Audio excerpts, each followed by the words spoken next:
ये मामला है एक ऐसी महिला का जिसने कानून की तमाम पेचीदगियों से गुजरते हुए सालों साल इंतजार किया और एक बच्चे को गोद लिया, लेकिन उसके दफ्तर वालों ने उसे मातृत्व अवकाश यानी कि मैटरनिटी लीव देने से बिल्कुल मना कर दिया।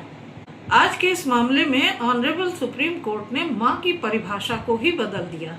महिला बच्चे को गोद लेती है, रात रात भर जागती है, उसकी देखभाल करती है, उसको नए जीवन से परिचित कराती है, लेकिन जब उसे मैटरनिटी लीव की जरूरत पड़ी तो उसके ऑफिस में उससे कहा गया कि क्योंकि तुम्हारे बच्चे ने तुम्हारी कोख से जन्म नहीं लिया है, इसलिए तुम्हें मातृत्व अवकाश नहीं मिलेगा।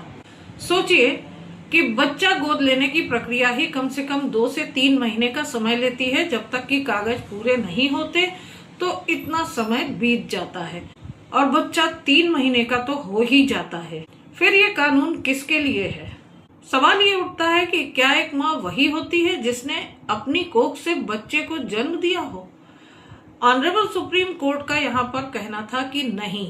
17 मार्च 2026 को ऑनरेबल सुप्रीम कोर्ट ने एक बहुत ही महत्वपूर्ण और ऐतिहासिक फैसला सुनाया। ऑनरेबल सुप्रीम कोर्ट ने कहा कि माँ की पहचान जन्म से नहीं, ममता से होती है। कोड ऑन सोशल सिक्योरिटी 2020 की धारा 60 सबसेक्शन 4 इसलिए किसी गोद ली हुई माँ को वंचित करता है कि बच्चा 3 महीने से ज्यादा का हो।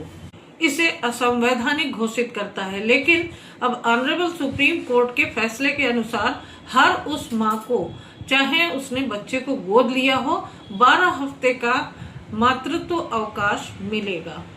और साथ ही एक सवाल जो ऑनरेबल सुप्रीम कोर्ट ने उठाया, उसके बारे में आप सोच भी नहीं सकते। कोर्ट ने कहा कि बच्चे को माँ के साथ साथ पिता की भी जरूरत होती है और पैटर्निटी लीव सिर्फ 15 दिनों की होती है। इस पर भी गंभीरता पूर्वक विचार किया जाना चाहिए, क्योंकि जब एक बच्चा बड़ा होता है तो उसे ये नहीं मालूम होता कि उसके पिता को कितनी छुट्टी दी गई थी। ये फैसला सिर्फ एक औरत की जीत नहीं, उन सभी माँओं की जीत है जिन्होंने किसी बच्चे को गोद लिया, अपना मातृत्व दिया और उसे अपना घर दिया।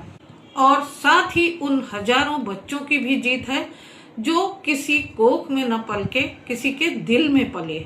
याद रखिए कि जब कानून इंसानियत पहचानता है तो समाज बेहतर बनता है। इसलिए एक तरह से ये हम सब की जीत है। इस फैसले के बारे में आप अपनी राय मुझे कमेंट करके जरूर बताइएगा और ऐसी ही लीगल इन्फॉर्मेशंस के लिए मेरे चैनल को सब्सक्राइब कीजिएगा।